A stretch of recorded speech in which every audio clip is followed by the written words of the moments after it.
सांगली जिल्ह्याच्या कर्नाटक सीमेवरील जत तालुक्यातील उमराणी हे प्रतापराव गुजर यांच्या लढाईने प्रसिद्धीस आलेले गाव. प्राचीन इतिहास असलेल्या या गावाला अनेक राजसत्तांचा वैभवशाली इतिहास लाभला. इसवी सन 1673 साली शिवरायांनी पन्हाळा ताब्यात घेतल्यानंतर आदिलशाही सरदार अब्दुल करीम बेहलोल खान हा 12,000 स्वार घेऊन स्वराज्यावर चाल करून आला.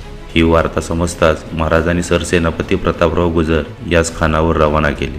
त्यांना आज्ञा दिली की खान वलवल भारी करतो, त्यास मारून फते करणे.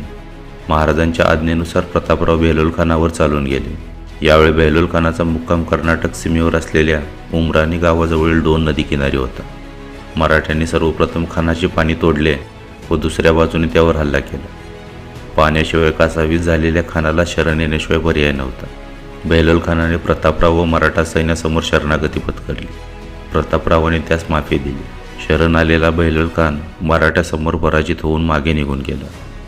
ही बातमी महाराजांना कळाल्यावर ते चिडले. महाराजांच्या आज्ञेचे पालन करण्यास प्रतापराव चुकले होते. बेहलोल खान पराभवाचा बदला घेण्यास परत येईल अशी त्यांना शंका होती.